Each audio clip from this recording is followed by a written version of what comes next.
We talk about sexual health. We talk about all the different aspects of dysfunction it can be. Is it a desire problem, arousal problem, orgasm problem, pain problem? Those are all the domains of medicine and female sexuality. So for a woman to be dismissed and to say hormones aren't important or your sex life isn't important, that's profoundly underserving 50% of the population. Welcome to Thriving in Menopause, brought to you by Prevention Magazine. I'm Zoe Mernier, the editor of Prevention. Today, we're thrilled to be joined by someone who's changing the global conversation around women's sexual health, Dr. Kelly Casperson. She's a US urologist, author, and host of the You Are Not Broken podcast, and a fierce advocate for empowering women with science, clarity, and confidence. If you've ever wondered why libido changes, what's really happening to your hormones, how to feel more connected to your body, or how to reclaim pleasure and joy in midlife, Dr. Kelly has a way of distilling information that's equal parts practical, compassionate, and totally myth-busting. So settle in. This is one of those conversations that leaves you feeling seen, informed, and genuinely excited about this stage of life. Dr. Casperson, thank you so much for joining us today. Thanks for having me. Okay, so you're a urologist who has now become a leading voice in women's sexual well-being. What pulled you into this space originally? Yeah, it's a great question. Half boredom, half inspiration. So I'm a urologist. For people who don't know, that is a surgical subspecialist of the genital urinary system. So starting at the top, adrenal glands, kidneys, ureter, bladder, urethra, scrotum, penis, vulva, all the genital urinary structures. And so I was about 7 years in practice, and you get pretty good at your career after a certain point. I actually had a mentor say, "Watch out for the 7-year itch." Ah. And I was like, well, here I am, and profoundly bored by just treating urinary tract infections over and over and over again. And I had a patient in my office that I was actually loved her very much. I was very bonded. So this was not a stranger crying. This was somebody I loved profoundly. And she came to me with some sexual health concerns. And as I'm handing her the box of Kleenex, I realize I don't know how to help her. But wait, I'm a urologist who takes care of the men. We give them testosterone and Viagra when they come in with their sexual health concerns. I was told gynecologists were taking care of the women. And don't worry, they take too long and they're too complicated anyways. That's what I was told in training. So as I'm handing her the box of Kleenex, I'm thinking, are we too complicated? Do we know nothing? Are the gynecologists taking care of us? And that uncovered, which is now like the second half of my career, because that was about 7 years ago. So I learned everything I could about female sexual health. And after a year, I was like, I'm not going to make a big enough difference just being a doctor in my town, because this is a worldwide problem. And so I started the podcast, the You Are Not Broken podcast, wrote the You Are Not Broken book about female sexuality. And then after that, people kept saying, but you know what happens to your sex life with menopause? But you know what happens to your sex life with menopause? On repeat, this was the question. And I was like, what happens to your sex life with menopause? What's the role of hormones? Are they important for sex lives? Oh my gosh, hormones are amazing. They actually make women live longer. That's insane. If they're so good, why are we so afraid of them? Yeah. And just started to peel the layers off the onion of hormones. So when the publisher said, will you write another book about sex? I said, well, sure, but I would like to write a book about menopause. And they said, sure, that's great. And that was wonderful that they just agreed to what I wanted to write about. And so the menopause moment, mindset, hormones, and science for optimal longevity came out this past fall. It's done very well. And women are smart. They can make smart decisions, but they need the information to make the decisions based upon facts, not fear. And that's what I do. Absolutely. Absolutely. I mean, as you said, many women are undereducated and underserved when it comes to their bodies. I mean, when did you first realize the gap was so big? Was it during the research that you were doing? Yeah, well, it became to me, and how I think of this problem, I think of this as a gender bias, gender disparity in healthcare at this point. Because when men come into the doctor, we give them Viagra, we give them testosterone, we treat their issues. If a man comes in and he's like, I kind of hit the wall at 3 p.m., so I just have to slam coffee until the end of the day, but I'm really exhausted and I'm gaining weight in the middle and I'm not seeing any gains in the gym. Furthermore, I don't want to go to the gym. Furthermore, I don't want to have sex with my wife anymore. Um, we're like, oh, well, let's check your testosterone. Let's treat you for that. Those are medical issues worthy of treatment. And then if the same complaints come in the door, but it's in a female body, we're like, that's just what aging is. Like, try a glass of wine, just deal with it. It's profound gender bias in how we deem you worthy of receiving treatments for very similar complaints.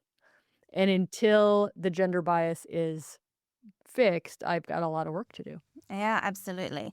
So, back on menopause, what are some of the biggest barriers to sexual well being then during perimenopause and menopause, both biologically and emotionally? Yeah, so emotions are biologic. Just will remind everybody that the head is connected to the body and it's all the same Yes. thing. They're not separate. Because libido, sex drive, that's a brain thing, Mm, right? And what is that? What is libido? It's a motivation, it's a mood.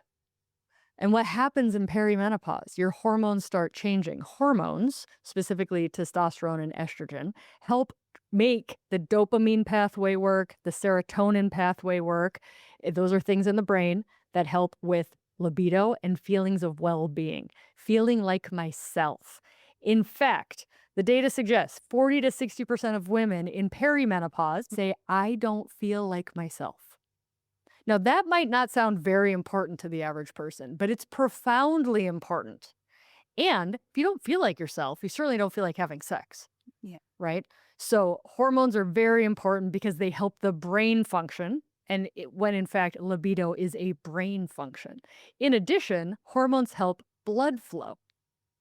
So, in the genitals, what do you need blood flow for? You need blood flow for arousal, you need blood flow and good muscles for orgasm, right? For lubrication, you need blood flow to the vagina to have that. Hormones help blood flow. That's why hormones help with orgasm, with arousal, with decreasing, let alone that hormones just help with decreased pain. What's a common reason that women stop having intimacy? Pain. Why? Because when hormones go down, the skin gets thinned. It can't lubricate as well. It doesn't stretch as well. We don't have collagen. We don't have good blood flow, right? So it's not as elastic. So sex hurts. Mm. Many women stop being intimate because of the pain. So hormones universally quite important for many different aspects. When we talk about sexual health, we talk about all the different aspects of dysfunction it can be. Is it a desire problem, arousal problem, orgasm problem, pain problem? Those are all the domains of medicine and female sexuality. So for a woman to be dismissed and to say hormones aren't important or your sex life isn't important, that's profoundly underserving 50% of the population. For sure. I mean, when it comes to libido, I think there's this idea out there that our libido naturally plummets, and there's nothing that women can do about that. So what is the truth when it comes to how a libido goes throughout the lifespan? Yeah. Well, so first thing that people need to understand is libido is very complex. That doesn't mean we can't understand it. It just means if you're looking for a quick 30-second fix, that's not how sex med works, right? We actually have quite long appointments because Yeah. sex is many things influence sex, right? So things in our life influence libido, stress, poor sleep, ill health, relationship issues, how society views women. Are you deemed worthy of being sexually attractive? Do you match the ideologic standard? Right? There's so many things that affect libido in addition to blood flow, dopamine, testosterone, estrogen. Testosterone gets stereotyped as the libido hormone. There's many women, they throw on an estrogen patch and they're like, whoa, humans are good looking again. I'm good. Right. So and estrogen does have data for libido as well. So to stereotype or oversimplify libido is just one hormone. No, you don't understand libido then if you think it's just one thing. It's complex, but I would argue that's what makes sex so amazing is the complexity of it and how many different things have to be working well to have a sustained enjoyable sex life through all of our decades. Yeah, yeah, for sure. I mean, desire is something that you've spoken about a lot, the separating of spontaneous versus responsive desire. So, for midlife women feeling a bit broken, how do you explain this in a way that feels hopeful? Yeah. So there's two different types of desire, and what we have to understand is the sexual response cycle is this really linear line created in the 1950s by Masters and Johnson and Kinney and these researchers who, by and large, were like, this is how men have sex, right? So what we did is we said, this is how humans have sex. That's not true, right? Mm. People have different sexual responses. So Rosemary Basson came out with the female sexual response cycle, which lots of things can make us interested in sex. Lots of things can make us not interested in sex. So again, complicated, but that doesn't mean it's difficult. So if you break down desire into two variations, you have spontaneous and responsive. Spontaneous is what Hollywood tells you sex should be like, what music tells you sex should be like. It should be spontaneous, never planned, hot for you, like ready to go all the time. That's new relationship energy, right? New Yeah. relationship energy actually is like crazy brain neurochemistry, where the brain is like, I don't care about work. I don't care about the world's problems. I just discovered you and you are crack to my brain, right? New relationship energy wears off around 1 year. This is brain. Brain's like, yep, I got it. I got what this story's about. This is now more of a comfortable routine because we crave spontaneity and newness as much as we crave routine, similarity, Mm. comfort, not being surprised all the time, not being uncertain all the time, right? So brains crave both of these things. And when we stay in a relationship, we're trading one for the other unless you purposefully create that in your life. And the classic book for this is Mating in Captivity by Esther Perel. Fantastic. My clinic has a book club. So tomorrow we're actually doing the book club Mating in Captivity by Esther Perel because a lot of people in my clinic are in long-term relationships. Yeah. So that's spontaneous desire. Responsive desire is, listen, I was chilling on the couch. I was thinking about work. I was, cleaning up in the kitchen after I was not thinking about sex spontaneously, but somebody proposed an idea or I just started being in a sexual event. I went to bed. I thought sexy thoughts. I maybe got a vibrator. Maybe I got a massage. I'm putting myself in a sexual context. Yeah. Oh, now I want to have sex. Yeah. Shocker. Right. And here's where we get wrong. So many people think all that exists is spontaneous desire. So they sit around saying, if only I had spontaneous desire, I would have a sex life. And I'm like, they are uneducated. They don't know that the people with the good sex life, they plan for that, they schedule that, they prioritize that, they go start doing it and realize, yeah, this is really good. I like it. Mm. I just wouldn't have spontaneously done this had I been doing something else. Right. So it's very similar. Sex is not exceptional. Sex is very similar to eating well and exercising well. What do I mean by that? If I sat around waiting for spontaneous desire to go lift weights, I might be waiting a very long time. Mm. Right? Versus I want weights in my life. I want to prioritize a life that has fitness in it.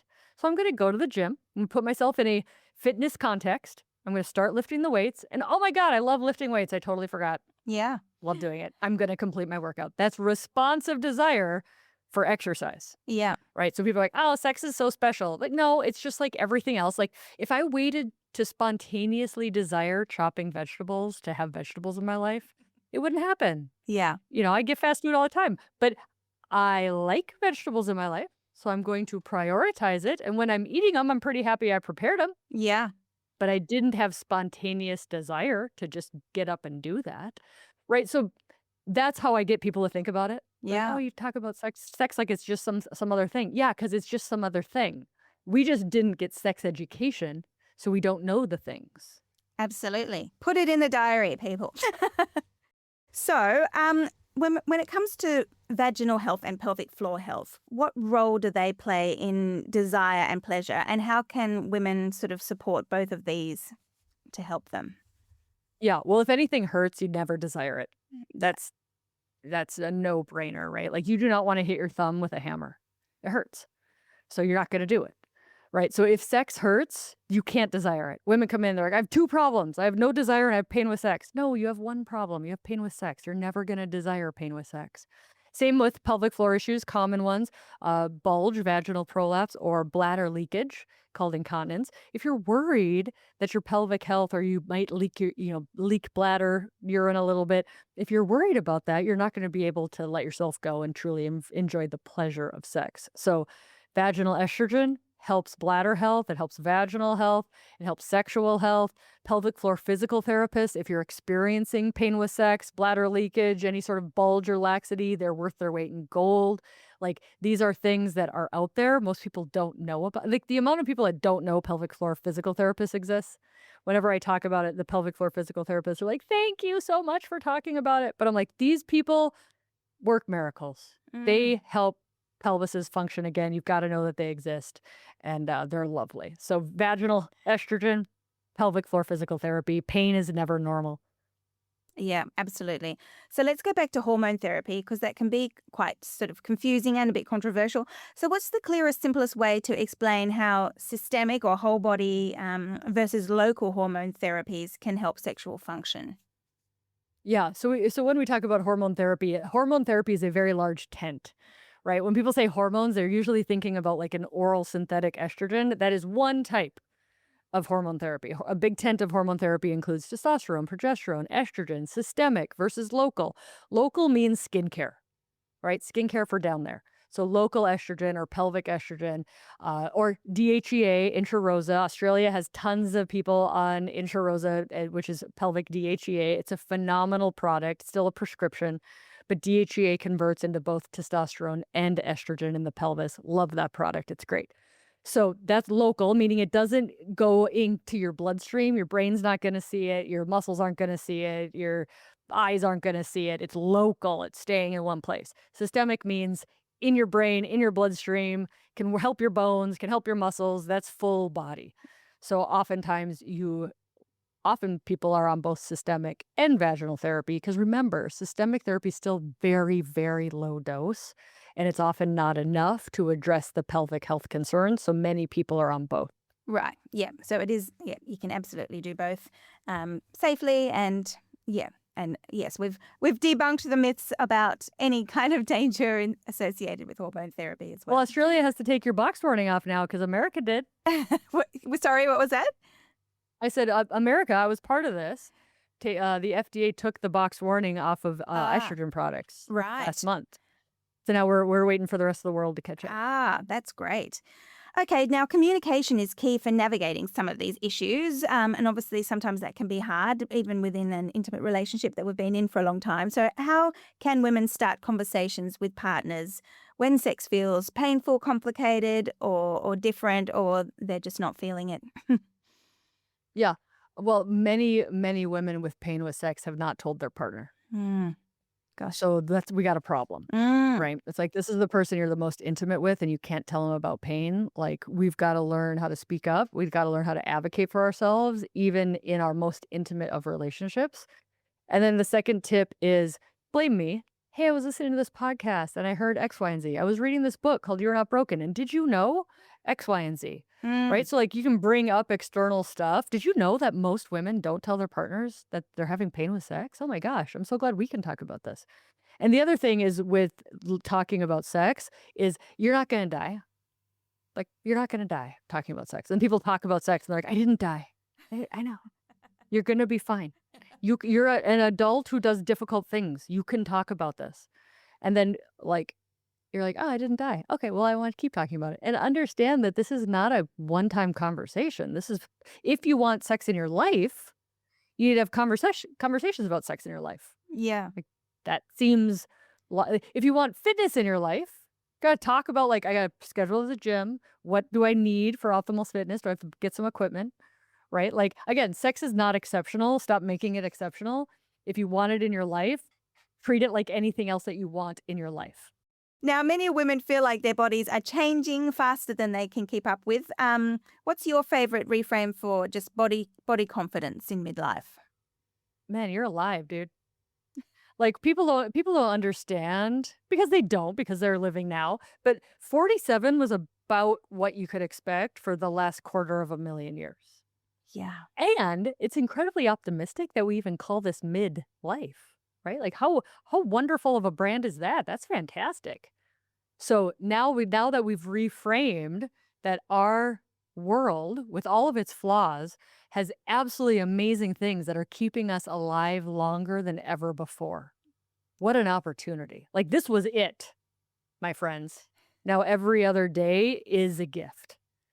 And if you don't do something to keep your body healthy, the default with aging doesn't look great. And I'm not talking like cosmetically. I'm like frailty is you ask you want to be frail when you get old? Nobody says yes, No. right? Everybody agrees, no, I want to be as strong as I can.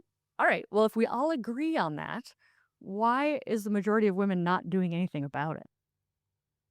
Right? Yeah. They're like, "Oh, those frail old people, those are other people." Mm. I'm like, "No, no, that's you That's if you you. keep this up." Yeah.